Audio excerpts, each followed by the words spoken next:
지구인의 필독서, 누구나 알지만 누구나 다 읽지 못한 책, 벽돌책계의 조상. 더 이상 미룰 수는 없다. 총균세를 누가 가지느냐? 얼마나 전파가 용이한 곳에 있었느냐. 누가 힘의 우위를 가졌는가. 유라시아 대륙이 왜 총균세를 먼저 갖게 됐는가? 그렇지. 아, 그게 그러니까 운이 좋았던 건데요. 운. 예, 운이 이제 운칠기삼이라고 네. 균이 먼저 싹 쓸고 지나갔기 때문에 굳이 전투를 할 필요도 없었다. 다이아몬드의 가설에 의하면 우리나라는 잘 살 수밖에 없는 것 같아요. 그래서 농경이 굉장히 일찍 시작했거든요.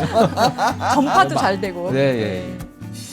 사람들 가운데서 문득 외롭고 쓸쓸한 감정을 느껴보신 적 있나요? 우리는 종종 형언할 수 없는 감정에 휩싸일 때가 있습니다. 평생 느껴왔음에도 이런 감정들은 어느 순간 찾아와서 사라지곤 합니다. 그런데 이런 감정에 이름을 붙여보면 어떨까요? 나와 일상에서 비슷한 감정을 느끼는 사람들이, 그리고 그 감정을 담아낸 단어를 쓰는 사람들이 세상 어딘가에 살고 있다는 사실만으로도 큰 위로가 되는데요. 이 책을 추천한 김소연 시인은 페이지를 넘길 때마다 오래 겪어온 슬픔들이 이름을 얻고 놓여 있어 너무 좋아 계속해서 웃었다고 말했습니다. 이름 붙이기 어려운 감정 때문에 지치고 나를 놓치는 것 같아 외로웠다면 존 캐닉이 소개하는 낯설고도 아름다운 이국의 말에 귀 기울여 보세요.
생각의 깊이를 더하는 알릴레오 북스. 여러분 안녕하세요. 조수진입니다. 유시민입니다. 네, 오늘도 함께할 책손님부터 소개할게요. 고기후 연구자이시죠. 박정재 교수님 모셨습니다. 안녕하세요. 어서 오십시오. 네, 안녕하십니까. 박정재입니다. 초대해 주셔서 감사합니다. 네.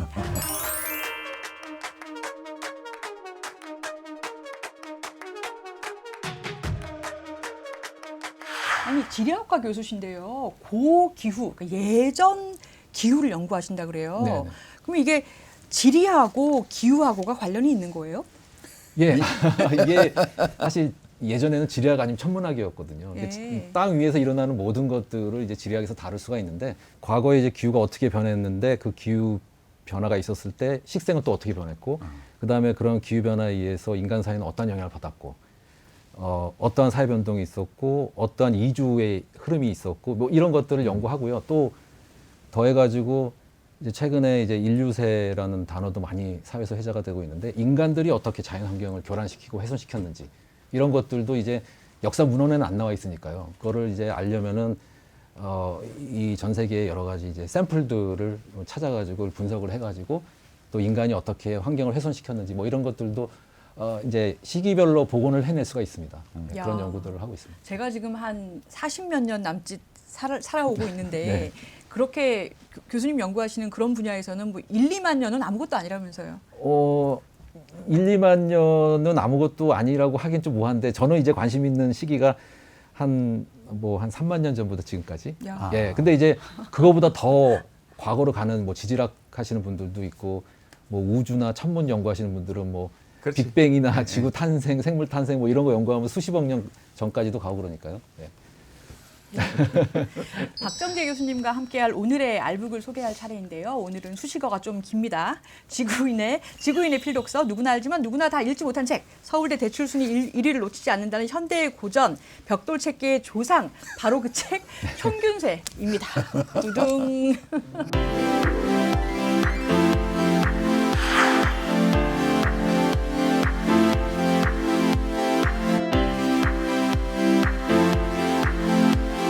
외국에서는 어떤지 모르겠는데 이렇게 장기간 베스트셀러 목록에 있는 경우가 흔하지는 않거든요. 예, 그래서 우리가 안 해도 뭐 엄청 팔리는데 뭐하러 해? 이런 느낌 때문에 지금까지 안 하다가 더 이상 미룰 수는 없다. 예, 그래서 이번에 이 책을 다루게 된 거죠. 네. 아니, 여러분들 솔직히 저처럼 이게 사놓고 다 못 읽으신 분들 책 서재에 집 서재에 한 권씩 다 있지만 그런 분들 굉장히 많으시죠. 뭐 베개로 쓰신다는 분도 있고. 베개로는 적합해요. 예, 예. 그 라면 먹을 때 받침대로 딱 좋더라 이런 분도 너무 두꺼워요. 봤어요. 그걸로는. 그런 분들 있으시면 공감 댓글 달아주시고요. 오늘 알북스와 함께 드디어 읽어보시죠. 자, 이 책이 전체가 700페이지가 넘던데요. 이 무시무시한 책을 쓴 저자 제레드 다이아몬드라는 학자인데 어떤 학자인가요, 교수님? 이분이 지금 현재는 UCLA 지리학과에 이제 교수로 있는데요. 원래 시작은 이제 생리학으로 시작을 했고요. 캠브리지 대학에서 생리학 박사를 받고 원래 미국 사람이니까 다시 이제 미국에 돌아와서 UCLA 의대에 아마 그 취직을 했을 겁니다. 근데 이제 실험실에서 막 이렇게 현미경 보고 하는 게 그 성격이 안 맞았나 봐요. 계속 이제 뉴기니 여행을 다니면서 뉴기니를 자주 가다 보니까 이제 새에 관심이 생기면서 조류 연구를 하다가 이제 생물지리학 쪽으로 이제 빠져가지고 그 당시에 굉장히 유명한 생물지리학 논문을 몇 편을 써가지고 섬생물지리학이라는 분야가 또 있거든요. 섬의 생물지리학을 연구하는 아주 중요한 논문을 써서 굉장히 유명해졌죠. 그리고 나서 한 50대 되고 나서는 갑자기 또 책을 써야겠다는 생각이 들었는지 제3의 침팬치라는 또 책을 써서 유명해지고 그 이후로는 계속 책을 쓰면서 사회에 제 생각에는 굉장한 기여를 하고 있다 이런 생각을 하고 있습니다. 그 서문에 보니까 이제 새 연구해가지고 뭐 책 쓴 게 있는데 800부밖에 안 팔렸다고. 네. 근데 이제 새 쌍둥이가 나가지고 예. 돈을 벌어야 돼. 예, 그래서 이런 대중적인 책을 써야 되겠다고 마음 먹고 제3의 침팬지 그 책도 뭐 성공했지만 네. 제일 성공한 책은 청균세죠. 예. 엄청 부자 됐을 것 같아요. 그러니까 그 제3의 침팬지가 인류를 말하는 건데 그 책이 대박이 나고 유명해지고 더 문제의식을 발전시켜서 이 책을 쓴 거죠. 그러니까 새 쌍둥이가 정말 큰 역할을 그러니까요. 했네요. 저 아들 하나 딸 하나인데 저도 쌍둥이를 낳거나 이랬으면 더 괜찮은 책을 쓰지 않았을까. 네, 엄청난 대작을 쓰실 뻔했습니다. 근데 제3의 침팬지를 보시면은 그 책 앞부분은 침팬지가 나오는데 뒷부분은 사실은 총균세하고 그 다음 책 문명의 붕괴에 대한 그 내용이 또 있거든요. 네. 그러니까 이제 이 제3의 침팬지를 쓰면서 뭔가 총균세나 문명의 붕괴 같은 책을 써야겠다는 아이디어를 갖고 있었던 것 같아요. 그러니까 일부가 네. 3부작 뭐 다른 책이 한 몇 권 더 있지만 제일 중요한 책이 제3의 침팬지 이게 제1부, 네. 청균세가 2부, 문명의 붕괴가 3부 예, 이렇게 해서 그런 식으로 간 것 같습니다. 예, 그 제레드 다이아몬드의 책 중에서 6권인가 지금 출간되어 있는데 다 읽기가 버거우면 제일 먼저 청균세를 읽고 그다음에 이제 제3의 침팬지로 다시 간다든가 그럼 나중에 어떻게 되는지 알고 싶으면 문명의 붕괴를 본다든가 예. 중심이 저는 이 책이에요. 문명의 붕괴는 꼭 읽어보시는 게 좋을 것 같다는 생각이 듭니다. 총균세를 만약에 읽고 느낌이 많았던 독자라면 자, 그럼 지금부터 오늘의 알북과 함께 문명사 여행을 시작해 볼까요? 책 갈피를 잡다, 책갈피.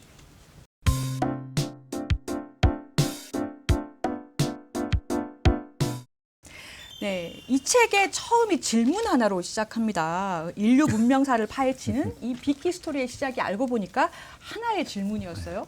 그러니까 이분이 아마 새 연구할 때였을 것 같은데 뉴기니에 가서 그 지역에 굉장히 유명한 그 정치인을 만나게 돼요. 그러니까 오스트레일리아의 북쪽에 있는 섬이죠. 뉴기니가 꽤 큰 섬입니다. 그렇죠. 예, 인도네시아하고 혹시, 우리 호주 사이에 있는. 시청자 여러분들 중에서 어딘지 모르시는 분이 계실까봐. 네. 근데 그 지역 정치인인 얄리하고 계속 해변가를 걷다 보니까 그 얄리가 굉장히 똑똑하고 굉장히 호기심이 많은데 이런 질문을 하는 거예요. 당신네 백인은 그렇게 많은 물건들을 화물을 개발해서 뉴기니까지 가져왔는데 우리 흑인에게는 우리만의 화물이 거의 없는 이유가 무엇일까요?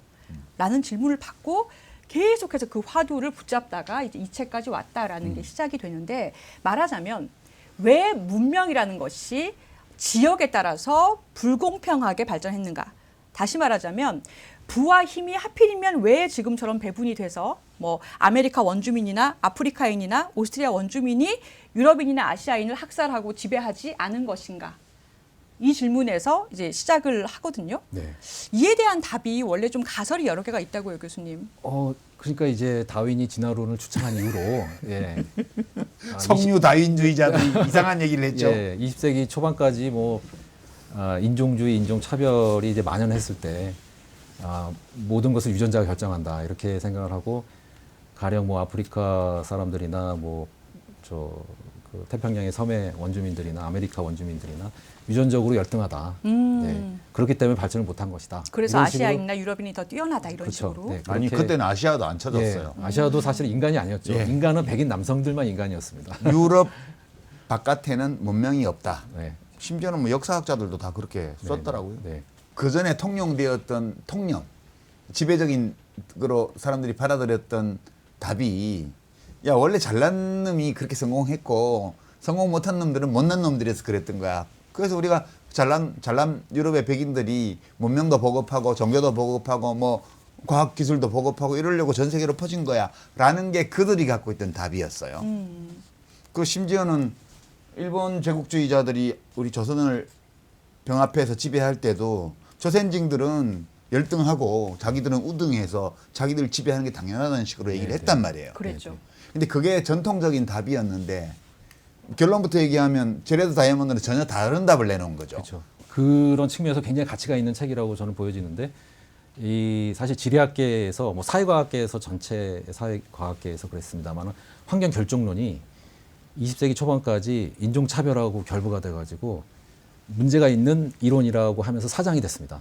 근데 이제 환경 결정론이 그렇게 사장당할 만한 그런 이론은 아니거든요. 이 가치가 있는 이론인데 과거 이제 환경 결정론을 주장했던 이 자연지리학자들이 어떤 식으로 설명을 했냐면 환경이 안 좋으면 그 안 좋은 환경이 유전자에 박혀 있다라고 설명을 했어요. 그래서 아프리카 사람들은 안 좋은 환경 때문에 유전자가 나빠져가지고 이 사람들은 무슨 노력을 해도 발전할 수가 없다.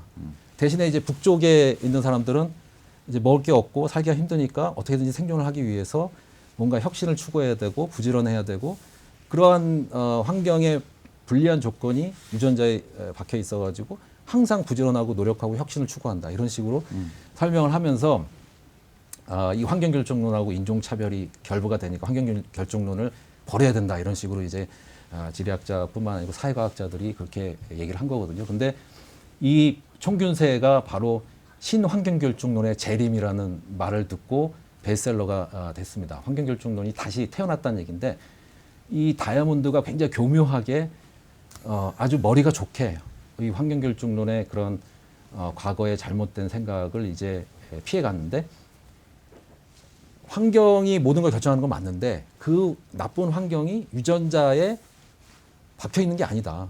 예를 들어 아프리카 사람을 유럽에다 갖다 키우면 유럽 사람들하고 똑같이 크는 거고 유럽 사람들을 아프리카나 저쪽에 태평양의 섬에 갖다 키우면 태평양 섬 사람이나 아프리카 사람 같이 그렇게 크는 거다.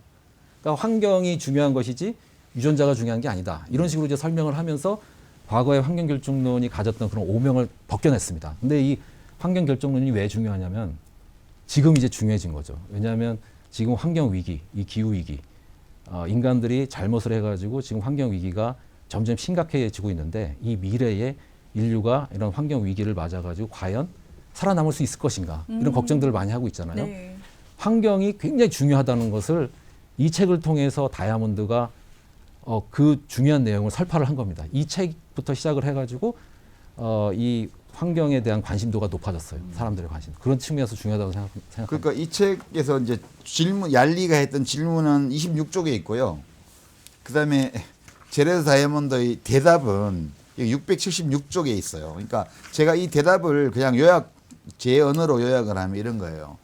아니 왜 유럽 사람들이 우위를 차지했느냐? 우연히 운이 좋아서. 네. 그러니까 야 니들이 잘나서 그런 게 아니고 니들이 그렇게 문명이 발전할 수 있는 조건을 가지고 있는 지역에 우연히 살았기 때문에 니들이 우위에 선 거야 네네. 라고 말을 해준 거예요. 그러니까 원래부터 타고나기를 열등하게 타고났다든가 또는 뭐 무슨 노력을 안 해서라든가 그런 게 아니고 네네. 유전자의 차이라든가 이런 게 아니고 이제 나중에 내용을 보게 되겠습니다만 한 4가지로 요약한 그런 환경이 준 유럽 백인들이 거기 산 거는 우연이잖아요. 그야말로. 네. 그러니까 잘난 척 하지 마. 응? 니들이 살던 지역에 피부가 검은 사람들이 살았더라도 결과는 비슷했을 거야. 라고 말했기 때문에 18세기 이후에 전 세계를 침략하고 힘으로 지배했던 유럽 백인들한테는 상당한 경고가 네네. 될 수 있고요. 네. 그다음 우리처럼 한국이 요즘은 뭐 좀 경제도 발전하고 그래서 뭐 여권 들고 여권 파워가 세계 2위니 3위니 그러니까 별로 그런 컴플렉스를 안 느낄지 모르지만 불과 한 세대 전만 해도 우리는 안 되나 봐. 이런 거요. 네네. 열등감, 자기 비하 이런 게 있었거든요. 지금은 아프리카나 네네. 뭐 이런 라틴 아메리카나 여기 사람들이 느끼고 있겠죠. 네네네. 그거 아니라는 거예요. 네. 저는 그 점에서 이 답변이 되게 마음에 들었어요. 근데 이제 그게 이제 운으로 얘기를 할 수도 있지만 여기서는 이제 환경이 중요하다고 그러니까 환경을 너무 강조하다 보면 사실은 또 체념하고 숙명, 이건 숙명이다. 우리가 못 사는 거는 이렇게 받아들일 수도 있거든요. 그래서 이게 약간 어느 정도 조율이 필요합니다. 인간이 이제 자유의지로 뭔가를 개선해낼 수 있는 능력도 갖고 있다라고 얘기해야지. 환경이 모든 걸 결정해버린다 그러면은 아프리카 사람들은 아무리 노력해도 성공할 수 없다는 얘기가 되는 거니까. 네.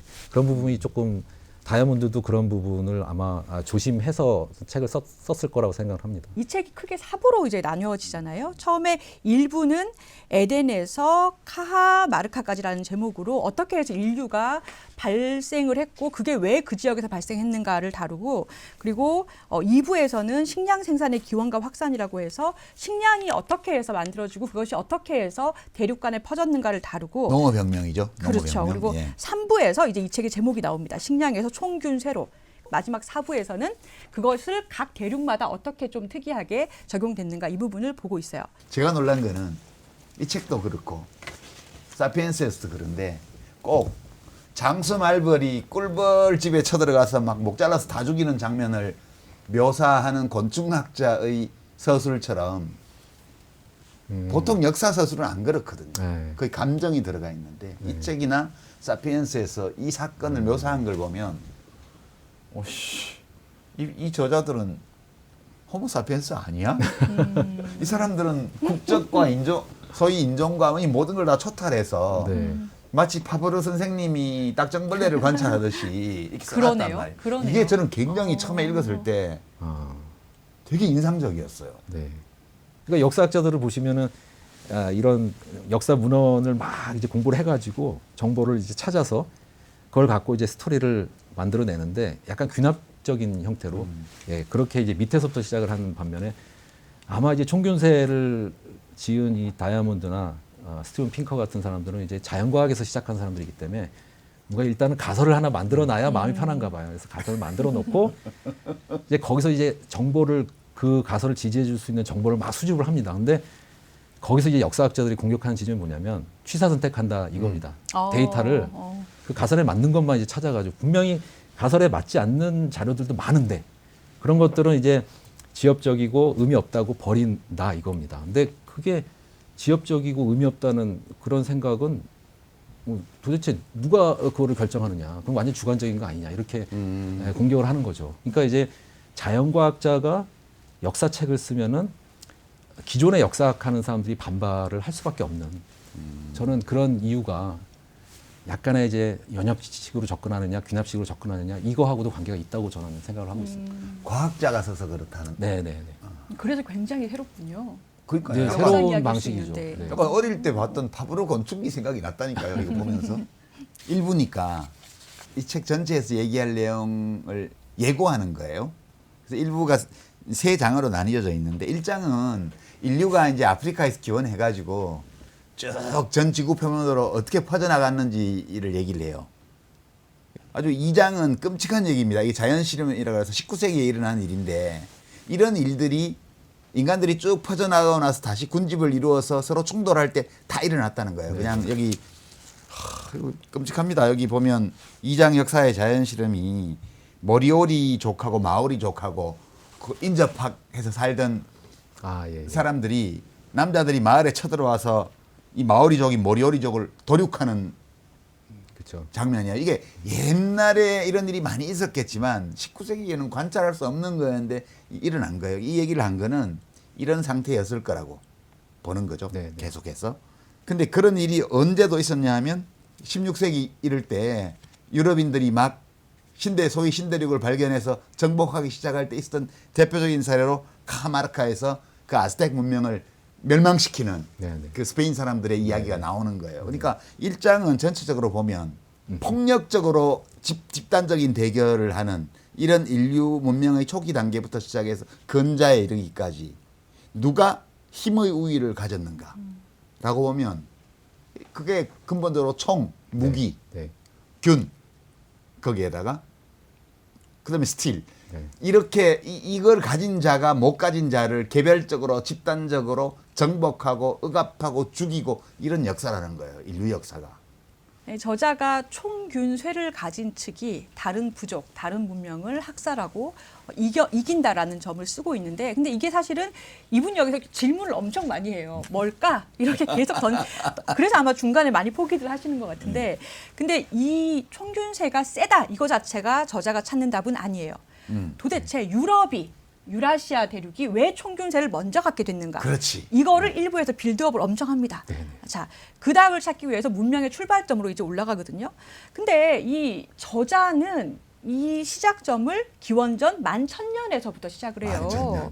왜 딱 그 시점에서 시작을 하는 거죠? 그게 그 11,000년 전이면은 이제 13,000년 전이거든요. 이게 기원전 11,000년 전이니까 기원전 11,000년이니까 이제 실제로 하면 13,000년 전인데 13,000년 전이 사실 그 전에 이제 한 25,000년 전부터 18,000년 전, 이건 제 연구, 제 전공입니다. 25,000년 전에서 18,000년 전이 굉장히 추웠어요. 근데 18,000년 전 이후로 이제 온도가 막 올라가기 시작합니다. 근데 이제 14,700년 전부터 이제 온도가 확 올라가가지고 12,700년까지 한 2,000년 동안 굉장히 따뜻한 시기가 유지가 되거든요. 간빙기. 그건 이제 간빙기라고 안 하고 아간빙기라고 부릅니다. 아간빙기. 예, 아간빙기라고 부르는데요. 조그만 거라서. 네. 차이가 있는 거죠? 아빙기는 훨씬 더 이제 큰 그 스케일이고요. 아. 아간빙기는 빙기 내에 좀 따뜻했던 시기라고 이제 보시면 되는데요. 아간빙기가 왜 중요하냐면은 이제 수렵 채집민들이 원래는 이렇게 돌아다니면서 살잖아요. 근데 이제 갑자기 따뜻해지니까 근동 지역의 수렵 채집민들이 굳이 이렇게 힘들게 채집하고 사냥하느라 돌아다닐 필요가 없다. 정주를 해도 되겠다 해가지고 정주를 이제 하기 시작합니다. 수렵 채집민들이. 정주를 하면 인구가 이제 늘어나기 시작하죠. 애도 많이 날 수 있고. 그러니까 이제 정주를 할 수 있다는 거는 그만큼 그 주변에 이제 온난수변해지면서 먹을 게 이제 많아졌다라는 얘기가 되고, 거기서부터 이제 농경이 이제 싹이 트는 거죠. 이제 정주를 해야 농경으로 이어질 수 있는 그 이제 그 배경이 되는 거거든요. 네. 그래서 이제 이 분이 13,000년 전부터 농경 이야기를 하기 시작한 것 같아요. 그때가 아간빙기여서 네. 날이 따뜻해지고 비도 강수량도 늘어나고 네. 그런 것 때문에 살기가 수월해져서 이제 정주를 하게 안 돌아다니고 어디 한 네. 군데 딱. 네. 그래서 이제 조금 더 말씀을 드리면 이제 13,000년 전에 이제 정주를 하니까 이제 인구가 막 늘어나잖아요. 그러니까 주변에 이제 환경에 부담이 됐겠죠, 아무래도. 근데 이제 12,700년 전부터 다시 추워집니다. 그래서 1,000년 동안 추위가 이어지는데 그 시기를 영거드라이어스 시기라고 그래요. 그러니까 이제 사람 수는 늘어났겠다. 근데 이제 갑자기 기후가 한랭해지고 안 좋아지니까 이제 먹을 게 부족해지는 거예요. 그렇게 되면 이제 사람들이 이제 살아남기 위해서 뭔가 생각해내야 되는 거죠. 아이디어를 막 만들어내고 혁신을 해야 되는 그런 상황에서 농경이 시작됐다라고 지금 가설이 유력한 가설이. 예, 그 가설이 하나 있고, 그 다음에 무슨 소리냐, 힘들어 죽겠는데 어떻게 그런 좋은 아이디어를 생각해낼 수 있었겠느냐. 그게 아니고 영거드라이어스가 끝나고 이제 홀로세, 우리가 살고 있는 이 현재의 간빙기를 홀로세라고 하거든요. 홀로세 초반부에 기후가 좋았을 때 여유를 갖고 그 다음부터 이것저것 테스트하고 실험해 보다가 이제 농경을 하게 됐다, 이렇게 주장하는 사람들도 있고. 어느 쪽이 우세해요? 저는 기후를 중요하게 생각하니까 영거드라이어스 그 추운 시기에 인간이 그거를 극복하기 위해서 살아남기 위해서 혁신을 시도한 게 농경의 성공으로 농경으로 이어졌다 이렇게 봅니다. 먹고 살기 힘들지 않으면 새로운 시도를 잘 안 하는 거죠. 인간은 원래. 근데 저는 그렇게 생각하는데 네. 다른 분들은 또 그렇게 생각 안 하고. 네. 아니 인류가 이제 각각의 대륙에서 출발을 하는데 다른 결과를 맞이하게 됩니다. 어떤 문명은 총균세를 갖고 어떤 문명은 갖지 않게 돼요. 네. 저자가 양파 껍질 까듯이 한다라는 표현을 쓰고 있는데 이분이 엄청 질문돌이에요. 계속 물어봐요. 네, 네. 계속 물어보면서 하나씩 답을 하면서 700페이지를 이어나갑니다. 이게 기가 막힌데 네. 이 책이 벽돌책이어서 부담을 느끼는 분들이 많으세요. 근데 제가 이 책을 보면서 이게 진짜 대단한 책이다. 처음에 읽었을 때 한참 전에 처음 읽었을 때도 대단하다고 느꼈고 이번에 이 방송하려고 다시 보면서도 진짜 대단해. 책이 많이 팔릴 수밖에 없어. 네, 네. 그런 생각을 하게 된 게 되게 촘촘해요. 그러니까 질문은 되게 단순합니다. 왜 특정 지역 사람들은 힘이 세졌고 어떤 사람 우리는 왜 안 그래? 라고 물었고 답도 심플해요. 답도 그 환경이 이렇게 돼 있어서 이쪽에서 이렇게 됐고 그렇지 못한 데는 저렇게 됐고 그렇게 된 거야 라고 답을 했는데 이 단순한 질문과 이 단순한 답변 사이에 어마어마한 논리적인 연쇄가 있고 네. 복잡합니다. 그리고 그 논리적 연쇄를 뒷받침하는 과학적 사실의 증거들이 무수히 많아요. 네. 근데 그것들을 골라서 챙겨서 엮어가지고 이야기를 만들었는데 이 단락이 되게 촘촘합니다. 네. 그래서 읽는데 되게 오래 걸리는데요. 오래 걸려도 책 한 권 읽는데 이렇게 오래 걸려야 돼? 라고 이렇게 자학할 필요가 없어요.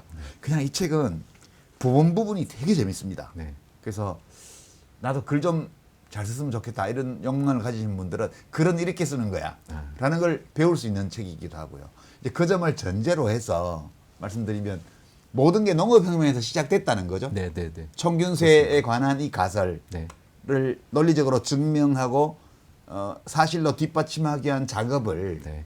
농업혁명에서 시작을 했고 지금 저희가 다뤘던 문제는 하필이면 농업혁명이 왜 지금을 기준으로 해서 13,000년 전쯤에 지구상의 몇몇 특정 지역에서 거의 동시적으로 시작되었는가. 네. 사실 동시적으로 시작되지는 않았고요. 약간 차이가 근동 지역에서 제일 먼저 시작이 됐습니다. 그러니까 지금 근동 지역이라 하면 서남아시아 지금, 지역이죠. 시나이 반도 그 약간 동북쪽으로 해서 지금 가자 지구 팔레스타인부터 시작해서 터키의 에게해 그 해안에 이르는 이 지중해 동지중해 네, 쪽 해안부터 내륙적으로 초승달 모형으로 쭉 맞아요. 들어가는 예.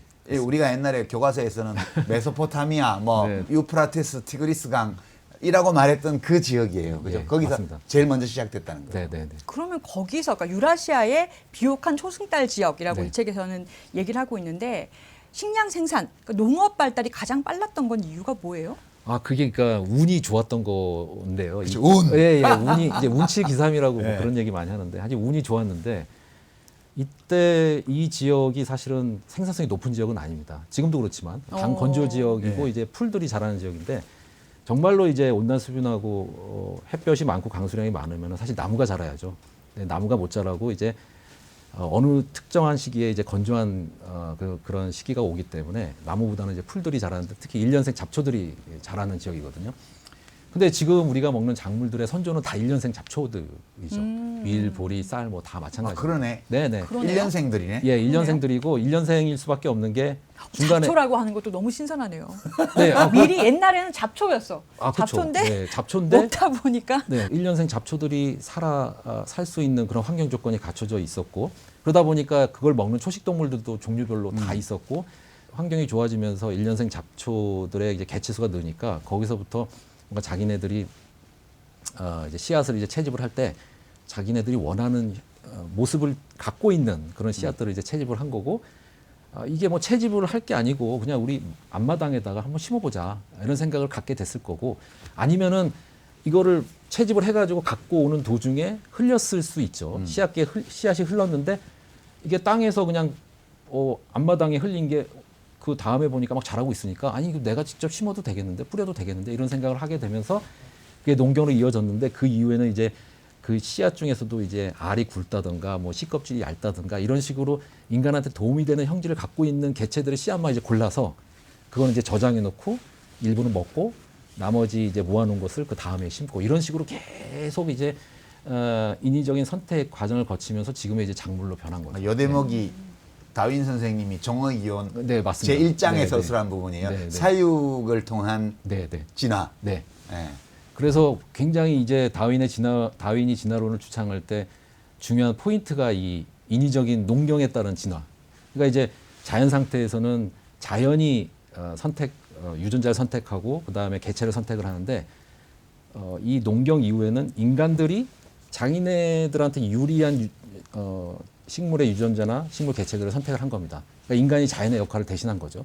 그게 이제 농경이라고 이제 볼 수가 있습니다. 근데 이 책 부분에서 저는 좀 재밌었던 게 보통은 그렇게 농업이 되는 환경에서 거주하고 있는 인류가 굉장히 유리하다, 축복이다라고 보통 저는 배웠던 것 같은데 이 책에서는 농업은 축복이 아니다.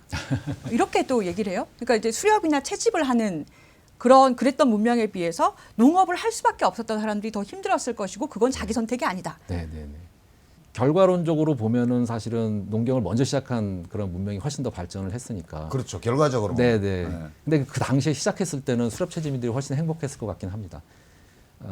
왜냐하면 농경이라는 게 워낙에 힘든 작업이고, 그러니까 이제 수렵채집민들이 살던 지역인데 그 환경이 뭐 양호한 환경이다 그러면 이 농경 기술이 전파가 돼도 그 사람들이 받아들이질 않았어요. 굳이 뭐 힘든 농경을 할 필요가 없는 거죠. 나가서 그치. 잡아먹으면 네. 되는데. 그냥 그 채집하고 뭐 사냥하고 이러면 되니까. 줄 서오면 되는데 왜 그거 키워? 그러니까요.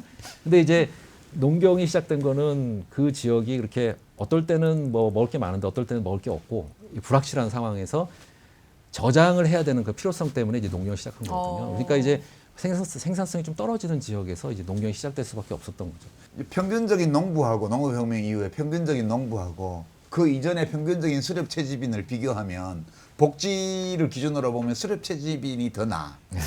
그때는 국가도 없었고 누가 착취하는 놈도 없고 그냥 열심히 사냥 다니면 애들 배불리 먹일 수 있고 이랬단 말이에요. 운 좀 좋고 이러면. 근데 이게 농업혁명이 일어나고 나서는 집단적으로 경작을 하면서 인구가 늘고 네. 계급이 발생하고 국가가 생기고 착취제도가 만들어져 가지고 네. 굉장히 힘들게 살고 먹거리는 다 없어지고 탄수화물만 먹었다는 거예요. 네.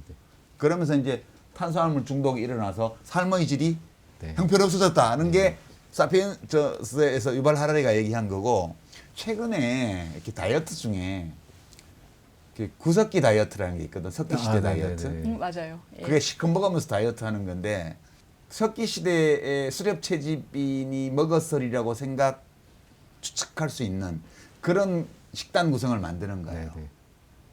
네네. 왜 그런 생각을 했냐면 우리 몸이 만들어진 거는 진화를 통해서 오랫동안 만들어졌으니까 되게 석기시대에 다 만들어졌다 우리가. 네. 농업혁명 이후에 생물학적 진화를 한 흔적이 없다. 그러니까 네. 우리가 석기시대 수렵채집 시대에 만들어진 몸을 가지고 농업혁명 이후에 식생활을 하고 있고 그래서 많은 질병이 생기는 거다. 그래서 석기시대 식단으로 실제로 효과가 있어요. 예. 그러니까 비만이라는 게 다 그런 것 때문에 생기는 병이죠. 비만. 아니 약간 저는 그 부분을 보면서 무슨 생각을 했냐면 새로운 시각을 제공해 준다는 게 농업이 발달했던 지역의 문명에서 이 역사책들을 그동안 써왔구나. 평균세를 가지고 예. 세계를 정복하고. 그러니까 자기들이 원래 우월해서 농업을 할 수밖에 없는 척박한 데서 그 채집하고 사냥하는 사람들 부럽지만 먹고 후라이에서 농업을 한 게 아니라 우리가 우월해서 이렇게 썼구나라는 그런 생각이 들더라고요. 예. 근데 이 비옥한 초승달 지역이라는 곳에서 이 식물화라는 것도 작물화, 식물을 골라서 네. 작물로 만드는 그것뿐만 아니라 야생 동물도 잡아다가 네. 가축화하는 게 굉장히 잘 됐던 거죠. 네. 그러니까 그 지역의 이제 근동, 이 비옥한 초승달지대에 다양한 일년생 잡초들이 자라고 있으니까 그거를 이제 먹이로 삼는 동물들도 다양하게 다 있었죠. 그래서 뭐 가축의 대표가 이제 소, 양, 염소, 말, 돼지 뭐 이런 것들 다 거기에 살고 있었고요. 동아시아 쪽으로 오면은 이제 닭이나 개, 돼지 뭐 이 정도였었고 아메리카 대륙 쪽에는 라마, 알파카 뭐 이 정도밖에 없었습니다. 네. 예, 라마, 알파카 정도밖에 없어가지고 거기서 이제 차이가 벌어졌다고 이제 또 얘기를 합니다. 계속. 그래서 운이라는 거죠. 네. 그 어떤 차이가 발생하는 거예요? 그러니까 이제 가축화를 하게 되면은 이제 가축으로부터 얻을 수 있는 게 굉장히 많죠. 뭐 고기도 얻을 수 있고, 젖도 얻을 수 있고, 가죽, 털, 뭐 그다음에 이거를 이제 농사에도 이용할 수 있잖아요. 쟁기질 할 때도 사용하고, 그다음에 운송 수단도 되고, 그다음에 이제 거름도 이 배설물을 거름으로 쓸 수도 있고, 뭐 굉장히 이제 동물로부터 얻는 것들이 많은데 이 작물 농경하고 이제 목축이죠. 목축하고 같이 해야 이게 시너지 효과가 나거든요. 그래서 이제 발전 속도가 더 빠를 수가 있는데 이쪽 이제 아메리카 대륙 같은 경우는 감자나 옥수수 같은 걸 키웠지만 가축화할 만한 동물 자체가 없어가지고 가축화를 제대로 못한 겁니다. 특히 뭐 안데스 지역만 라마랑 알파카를 가축화했지 저쪽 멕시코 지역에서는 기니피그 그다음에 칠면조 뭐 이런 거밖에 할 게 없었어요. 그러니까 거기서부터 이제 생산성에서도 차이가 났고 더 중요한 거는 가축들하고 이제 같이 생활을 하는 순간 가축의 전염병이 이제 인간으로 넘어오면서 전염병이 이제 주기적으로 돌았는데 거기서 이제 죽는 사람들도 있지만 살아남은 사람들은 이제 면역력을 갖게 되는 것이고요. 그러니까 우리가 이제 흔히 인수공통 감염병이라고 하는 게 대부분 다 이제 동물로부터 사람들한테 오는데 뭐 패스트나 콜레라나 뭐 그다음에 또 천연두. 예, 천연두, 뭐 코로나도 마찬가지고요. 다 이제 동물로부터 오는 건데 네. 오랫동안 가축들하고 같은 곳에서 이제 부딪히면서 살아왔기 때문에 거기서 면역력을 얻어가지고 그렇지 못한 아메리카 사람들, 그러니까 그런 다양한 전염병에 면역력이 없었던 아메리카 사람들하고 유럽인들이 처음 만났을 때 균이 먼저 싹 쓸고 지나갔기 때문에 굳이 전투를 할 필요도 없었다. 네, 그런 식으로 이제 가축이 얘기를 거기까지 합니다. 연결이 되는 거예요. 네. 근데 이 책에서 또 흥미로웠던 부분이 이 동물은 굉장히 많은데 가축화에 성공한 것은 14종밖에 없다라고 하더라고요. 이게 가축화되는 과정이 왜 그렇게 어려운 거예요? 그게 이제 안나 카레리나 법칙이라고 예. 책에서는 소개하고 있는데 참 그 법칙은 넓게도 쓰여. 진짜 안나 까르니의 법칙은 가는 데마다 나와요 이게. 네. 가축화를 하려면은 조건들이 한 6, 7가지가 있는데 그 조건들이 다 갖춰져야 이제 가축화가 가능하다는 그러니까 거거든요. 그 안나 까르니의 법칙은 행복한 가정은 비슷한 이유로 행복하고 네.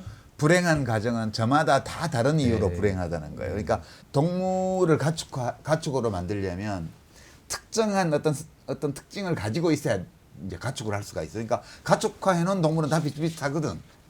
근데 가축으로 만들 수 없었던 동물은 그 중에 한 가지만 삐끗해도 아, 가축으로 만들 수가 없어요. 그러니까 가축이 안 된 동물은 다 다른 이유 때문에 가축이 안 됐고 가축이 된 애들은 이렇게 보면 다 비슷비슷한 거예요, 이게. 그래서 이제 안나 까르니나 법칙 얘기를 한 건데 근데 네. 이 책에서 볼 때 가축화가 가능하려면 6가지 조건이 있어야 그렇죠. 되는데 여기 보시면은 책에서는 이제 아주 자세하게 설명을 하고 있는데요. 일단 식성이 까다롭지 않아야 되고 아무나 잘 먹어야 예, 돼지. 잡식성. 예. 그러니까 돼지가 아주 좋은 후보 동물이라고 할 수가 있죠. 그다음에 성장 속도가 빨라야 된다. 이게 뭐 성장 속도가 너무 느리면 계속 사료가 들어가니까 이게 오히려 더 손해가 될 가성비가 수가 있고. 없어요. 예, 가성비가 없습니다.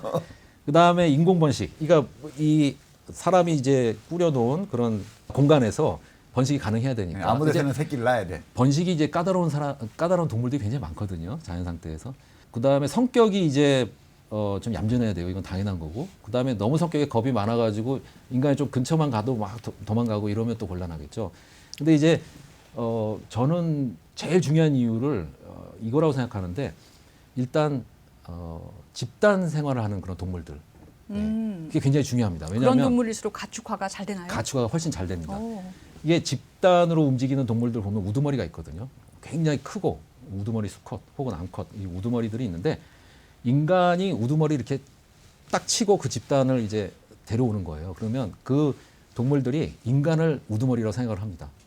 그러니까 인간이 이제 그 조절을 할 수가 있죠. 컨트롤을 할 수가 있죠. 나머지 그런 조그만 약한 동물들을.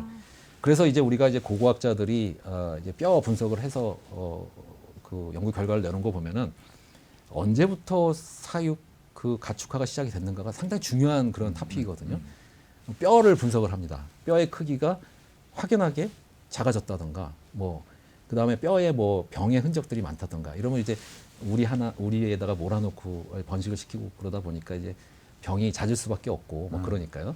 뼈의 크기가 작아졌다는 거는 이제 힘이 세고 우두머리의 개체들은 다 제거를 했다는 거죠. 그리고 뼈 중에서도 암컷의 뼈가 많이 나오거든요. 암컷이 수컷보다 훨씬 더 유용하니까 일단 젖도 나오고 온수 나오고 그러니까요.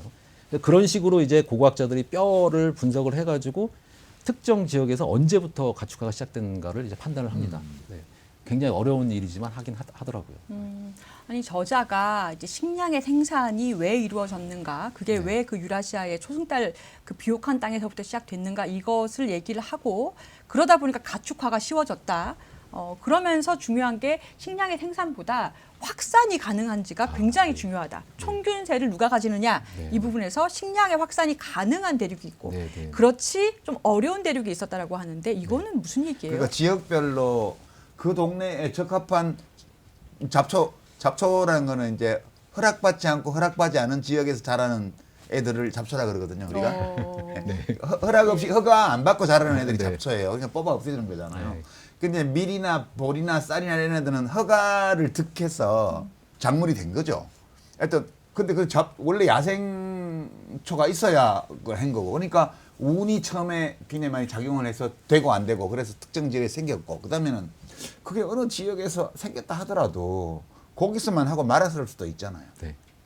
근데 어떤 지역은 그것이 퍼지는데 좋은 조건을, 지리적 조건을 갖고 있었고 어떤 지역은 그 불리한 조건을 가지고 있어서 이제 처음에는 운이 작용했고 그다음에 똑같이 그런 운이 주어졌다 하더라도 그다음에 속도의 격차가 생기는 거죠. 두 번째 요인으로 그걸 들어놓은 거예요. 그렇죠. 그죠? 그러니까 이제 네. 옆집에 보니까 밀이라는 잡초를 키우는데 금방 자라. 네. 너 지금 그 도토리 떡갈나무는 10년 키워도 안 열리는 경우도 있는데 네. 밀은 반드시 열린대. 네, 나도 네, 키울래. 네. 해서 확산을 하게 되는데 근데 어떤 대륙에서는 그게 굉장히 확산이 네, 잘 네. 되고 네, 어떤 네. 대륙에서는 확산이 안 되더라. 네. 이게 무슨 조건의 차이인가요? 그거를 이제 대륙의 방향으로 이제 설명하고 있는데요. 그게 그거 굉장히 이제 재밌었어요. 참신한 아이디어라고 저는 생각을 하고요. 예, 물론 그 그것도 전에 신기했어요. 저도. 네, 예. 그 전에도 비슷한 이야기를 한 사람이 있었던 것 같기도 한데, 하여튼 뭐 이 책에서 그런 아이디어가 이제 퍼져가지고 많은 사람들이 그 얘기를 하고 있습니다.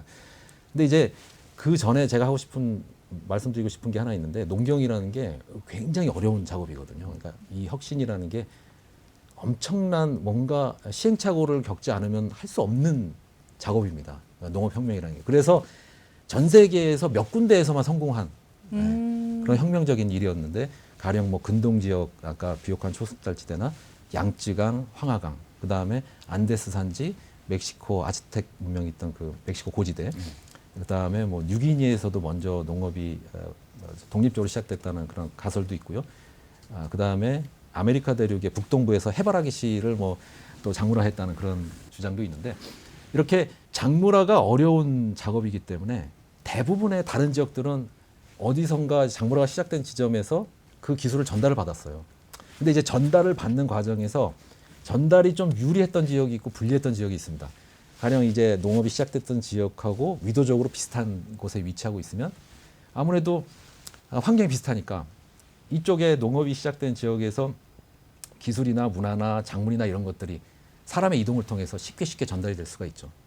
유라시아가 이제 동서로 이렇게 길게 놓여 있기 때문에 유라시아 같은 경우는 그런 기술과 문화와 사람의 교류가 아주 활발하게 쉽게 이루어질 수 있으면서 거기서 문화가 또 섞이면서 또 시너지 효과도 일어나고, 그게 이제 문화의 발전 속도를 높였다 이런 식으로 얘기를 하는데, 반대의 예로 드는 게 이제 아프리카랑 북아메리카, 남아메리카 여기거든요. 북아메리카, 남아메리카는 확실히 남북 방향으로 놓여 있죠. 동서 방향이 아니고. 그러니까 위도적으로 보면은 이게 정말로 다양한 위도대가 걸쳐 있거든요. 사실은 안데스 지역에서 농경이 이제 독립적으로 시작이 됐고, 그다음에 멕시코 지역에서 농경이 독립적으로 시작이 됐는데, 멕시코는 이제 옥수수가 이제 주요 작물이었고, 안데스는 감자가 주요 작물인데, 이게 서로 전달이 안 됐습니다. 전파가 안 됐어요. 그다음에 안데스 지역에서는 라마, 알파카 그거를 가축화에 성공을 했는데, 멕시코 지역에서는 그 라마, 알파카가 전달이 안 됐습니다. 그 이게 가축이. 위도 차이가 있다 보니까 기후가 너무 달라서 안 그렇죠. 되는 거예요? 왜냐하면 안데스 지역하고 멕시코 고지대는 기후적으로 되게 유사하거든요. 근데 이쪽에서 저쪽으로 넘어가려고 할 때 지나가야 하는 장벽이 너무 많은 거예요. 장벽도 열대 있고. 지역도 있고 사막도 있고, 그러니까 열대 중미 지역은 다 열대 우림 지역이고요. 그다음에 거기서 이제 멕시코 쪽으로 올라가려고 그러면 사막도 나오고, 그러니까 이게 힘들어가지고 전달이 어렵고 기술이나 문화의 전파가 어려웠다. 그게 결국은 농경이 얼마나 빨리 시작됐느냐. 그다음에 두 번째 중요한 요인이, 그러면 농경의 시작이 조금 늦었더라도 얼마나 전파가 용이한 곳에 있었느냐. 그게 문명의 어떤 지역은 문명이 크게 발전하고 어떤 지역은 낙후되는 그런 결과의 차이로 이어졌다라고 이제 얘기를 하고 있습니다. 네. 그러니까 그러면은 장벽이 많지가 않다 보니까 빨리빨리 그 농업이 확산이 되고 그래서 총균세를 향한 스타트가 더 빨랐다 이렇게 되는 거네요. 그렇죠. 그래서 강수량이 많은 데는 쌀이 전파되고 강수량이 적은 데는 밀이 전파되고 네네네. 그래서 혼자서 농사 지을 수 있는 밀 재배 지역은 개인주의가 발달했고 뭐 집단적으로 협업해야 되는 쌀 재배 지역은 네. 거대 국가나 어떤 중앙집권적인 그런 사회가 발전했다 이런 가설도 있어요. 그런 가설도 있어요. 여하튼 근데 횡으로 쭉 가기 때문에 그런 지리적인 어떤 고도 차이나 이런 게 있다 하더라도 밑으로 살살 따라가면 거의 비슷한 환경을 만나게 돼요. 그러니까 확산이 용이한 건 확실한 것 같아요. 유라시아 대륙이. 원래 그 비옥한 땅으로 시작했던 초속달 지역이 메소포타미아 쪽이라고 하셨잖아요. 근데 사실 지금은 전혀 다른 모습 아닌가요? 그러니까 약간 농업적으로는 황폐화돼 있잖아요. 사실 농경이 제일 먼저 시작됐으면 제일 잘 살아야 되는데 예, 시리아, 이란, 이라크가 제일 잘 살아야 되는데 사실 그렇지 못한 거를 그 분명히 이제 비판받을 걸 아니까 일단 미리 이제 선제적으로 이제 그 답을 적은 것 같아요. 자기가 생각하기에 이쪽 지역의 환경이 별로 안 좋은 지역인데 인구가 갑자기 늘면서 환경 훼손이 심해지면서 안 좋은 땅이 돼버렸다 이런 식으로 이제 설명을 생태학적 하면서 자살. 네, 생태학적 자살이라고 표현을 하죠. 근데 이게 이제 문명의 붕괴에서도 마야 문명의 붕괴 원인으로도 얘기가 나오고 있고요. 우리 지금 현재도 그런 거를 많이 볼 수가 있는데 뭐 사헬지대에서 사막화 문제. 네. 우리 이제 맨날 그 황사 피해를 입고 있는데 고비 사막의 또 사막화. 뭐 이런 것들도 어떻게 보면은 이제 과다한 목축, 인간의 과도한 그런 토지 이용에 따른 환경 오염이라고 이제 볼 수가 있거든요. 환경 위기 상황. 이 책이 총균세를 갖게 된 원인으로 농업으로 시작을 해요. 네. 그러다가 이제 그 중간에 이제 농업에서부터 총균세로 문명으로 가는데 그 중간에 중요한 이제 연결고리가 2부에서 나오죠. 뭔가요? 이제 농업혁명이 일어나서 농업혁명이 먼저 일어난 지역들이 다 발전한 건 아니지만 그래도 농업혁명이 지속적으로 진행되었던 곳에서 부가 쌓이고 이러면서 다른 활동들이 일어나요. 네. 그리고 농업혁명이 작물 재배로 시작해서 야생동물을 가축화하는 데로 연결이 되었고 그래서 야생동물은 사람 가까이 안 있는데 가축은 사람하고 더불어 살게 됐어요. 그러면서 그때는 몰랐지만 무언가 살아있는 생명체가 종의 울타리를 건너뛰어서 인간의 몸속으로 들어오게 된 거죠. 그전에는 인체가 감당할 수 없었던 세균이나 바이러스를 감당할 수 있게 된 거죠. 그것도 굉장히 비참한 과정인데 감당 못하는 개체들은 다 죽어 없어지고 네. 약도 없던 시절에 여행이 그것도 운이 좋아서 그걸 이겨낸 자들만 살아남아가지고 면역을 갖게 된 거죠. 그래서 이 균이 균이 어마어마하게 강력한 세계사적 변혁을 몰고 오게 됩니다. 이제 다음 편에서 수백의 오합지졸이 어떻게 수백만의 제국을 절멸시킬 수 있게 했는가, 네. 그 상황에서 균이 어떤 역할을 했는가, 이거를 그 과정을 추적해 볼 예정입니다. 자, 이 지난번에도 굉장히 쫄깃하게 일부를 마무리하셨는데 오늘도 마찬가지입니다. 박장기 교수님 오늘 네. 1편을 함께 하셨는데요. 오늘의 이야기에 그럼 담긴 메시지를 좀 정리를 해주신다면요. 제가 아까 초반에 말씀드린 것 같은데 이 대륙 간의 이제 불평등이 지금은 굉장히 심한데 나라 간의 불평등도 심하고 선진국과 후진국 간의 그런 경제적인 수준 차이도 굉장히 심한데 이런 차이가 특정 인종의 열등함, 우열함 이런 것 때문에 그런 게 아니고 생태적이고 지리적인 환경의 문제였을 가능성이 훨씬 높다. 이거는 다양한 연구 결과로서 이제 지지를 받고 있다. 이 가설은 그렇게 말씀드릴 수 있을 것 같습니다. 생각의 깊이를 더하는 알릴레오 북스. 다음 시간에는요 더욱 재미있는 총균세 두 번째 이야기로 돌아오겠습니다. 자, 인사드리고 1부 마치겠습니다. 수고하셨습니다. 감사합니다. 왜 아메리카 대륙에 가축이 없었는가? 서로 잘 몰라서 죽게 만든 거예요. 인간이 중요한 게 아니고 환경이 중요하다. 도둑 정치라는 부분이 재밌었어요. 제로섬 게임이 만연할 수밖에 없는. 결정적인 건 총인데 남의 신과 연결된 사람이다. 기록도 다 스페인 사람만 남겨놨어요. 그러니까 처음 시작이 결국은 끝까지 간다. 또 한글도 나와요. 김소월의 시도 막 네. 실려 있고 그런데 역시 딱정벌레를 관찰하는 파버르 선생님. 정말 통찰력이 돋보이는 지리학의 결정판이다.